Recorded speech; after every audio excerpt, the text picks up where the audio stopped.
में टॉपिक है पट धातु रूप और इसमें पट धातु के हैं लोट लकार। लोट लकार जिसका अर्थ होता है आज्ञा देना, और इसी लोट लकार के साथ हम सीखेंगे आज अनुवाद बनाना, उसी से संबंधित कुछ अनुवाद जो मैं आपको बताऊंगी।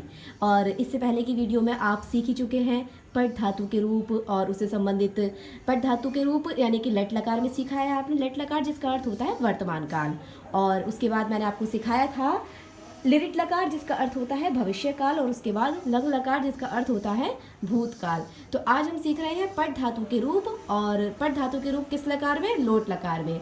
लोट लकार का अर्थ लिखा ही है आज्ञा देना। तो आइए सीखते हैं इसी लोट लकार के रूप पट धातु के और इसी संबंधित कुछ अनुवाद जो मैं आपको बताऊंगी, फिर आप वो घर से करके यानी घर से बना करके यानी घर पे बैठ करके आप बनाएंगे। तो पहला ये सीखते हैं कारक के वही 9 रूप जो होते हैं कर्ता कारक के वही 9 रूप, जिसमें प्रथम पुरुष एक वचन द्विवचन और बहुवचन होता है, और मध्यम पुरुष एक वचन द्विवचन बहुवचन, उत्तम पुरुष एक वचन द्विवचन और बहुवचन। तो सबसे पहले हम सीख रहे हैं सा जिसका अर्थ होता है वह एक वचन में, और उसी का द्विवचन में क्या अर्थ होता है? तो यानी कि वह दोनों। बहुवचन में अर्थ होता है वह सब, जिसे कहते हैं हम ते, और इसे हम वह के नाम से भी जानते हैं। वे मतलब बहुत सारे। और मध्यम पुरुष में एक वचन में क्या होता है? कर्ता का कौन सा रूप आता है? त्वम, और त्वम का अर्थ होता है तुम। उसके बाद युवाम जिसका अर्थ होता है तुम दोनों, और यूयम जिसका अर्थ होता है तुम सब, और उत्तम पुरुष एक वचन में अहम यानी कि हम या मैं, आवाम यानी कि द्विवचन में उत्तम पुरुष में आवाम होता है जिसका अर्थ होता है हम दोनों, और बहुवचन में उत्तम पुरुष में क्या आता है? वयम।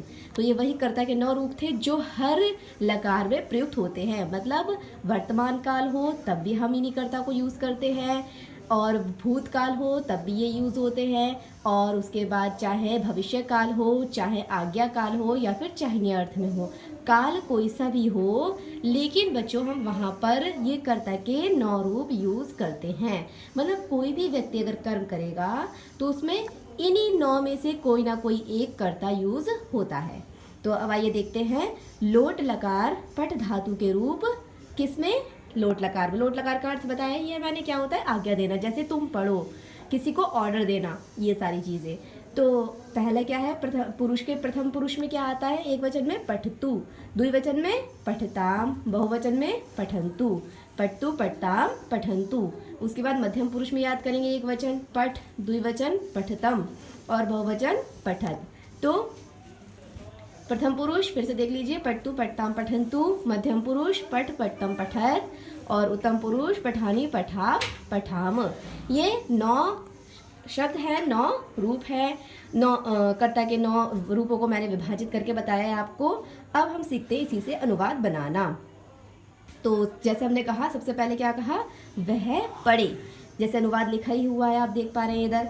तो वह पढ़े, वह का मतलब बताया ये मैंने क्या होता है? वह माने सा। अब जो सा है वो किस वचन का रूप है? प्रथम पुरुष एक वचन का रूप है सा। हम सीख रहे हैं यहाँ पे वह पढ़े। इसको हम संस्कृत में कैसे अनुवाद बनाएंगे? तो वह जो शब्द है वह का अर्थ क्या होता है? सा, और सा जो शब्द है वो किसका है? एक वचन प्रथम पुरुष का शब्द है। तो क्या लिखेंगे यहाँ पर हम? सा।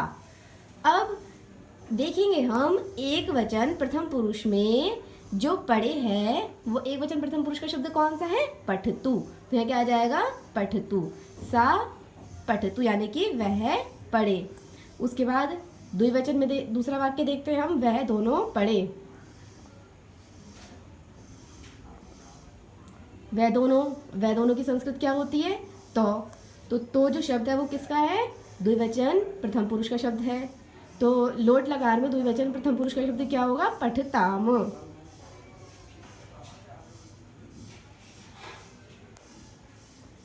यानी कि वह दोनों पढ़े। उसके बाद तीसरा वाक्य है वह सब पढ़े। तो वह सब के लिए हम क्या यूज़ करते हैं? वही तय यूज़ करते हैं, और ते हम देखेंगे क्योंकि पढ़े ऑर्डर देने के अर्थ में, आज्ञा देने के अर्थ में है। तो पता चल रहा है यहाँ पर कौन सा लकार है? लोट लकार है। लोट लकार के हम पट धातु के रूप देखेंगे, और देखेंगे कि पट धातु के रूप में कौन सा कर्ता हमें प्रयुक्त करना है। तो वह सब की बात हो रही है, क्योंकि वह सब के लिए आप क्या लगाते हैं? वह सब के लिए लगाते हैं हम ते, और जो ते शब्द है वो बहुवचन प्रथम पुरुष का शब्द है। तो क्या आ जाएगा यहाँ पर? ते पठन्तु। चौथा वाक्य है तू पढ़। तू यानी कि तुम के अर्थ में है, और तुम का अर्थ क्या होता है, त्वम। तो क्या लिखेंगे तू के लिए, त्वम। अब त्वम किसका है, एक वचन मध्यम पुरुष का है त्वम। तो पठ धातु में एक वचन मध्यम पुरुष का क्या आ जाएगा, पठ। तो चौथा वाक्य जो लिखा हुआ है तू पढ़, इसका अर्थ क्या, इसका संस्कृत अनुवाद क्या होगा, त्वम पठ। पांचवा वाक्य देखते हैं। पांचवा वाक्य है तुम दो पढ़ो। तुम दो के लिए क्या आती है, युवाम। और युवाम जो शब्द है वो किसका है, एक द्विवचन मध्यम पुरुष का शब्द है युवाम।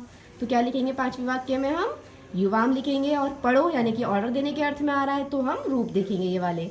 और इस रूप में द्विवचन मध्यम पुरुष का क्या, कौन सा शब्द आ रहा है, पठतम। तो वाक्य क्या बनेगा यहाँ पे, तुम दो पढ़ो का युवाम पठतम। फिर देखते हैं छठा वाक्य, तुम सब पढ़ो। तुम सब के लिए वही यूयम, जैसे मैंने बताया था पहले जो अनुवाद बनाए हैं सेम वही करना है हमें। पहले देखना है शब्द कौन सा है, कर्ता कौन सा है, उसके बाद हमें वचन और पुरुष पे जाना है, उसके बाद हमें धातु रूप देखने हैं।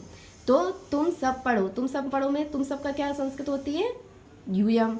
और यूयम किसका रूप है, मध्यम पुरुष बहुवचन का रूप है यूयम। तो यूयम के साथ क्या आएगा, पठत। उसके बाद तुम दो पढ़, उसके बाद सातवां वाक्य है मैं पढ़ूं। मैं के लिए क्या लगाते हैं हम, अहम। और अहम के साथ क्या आएगा, अहम पठानी।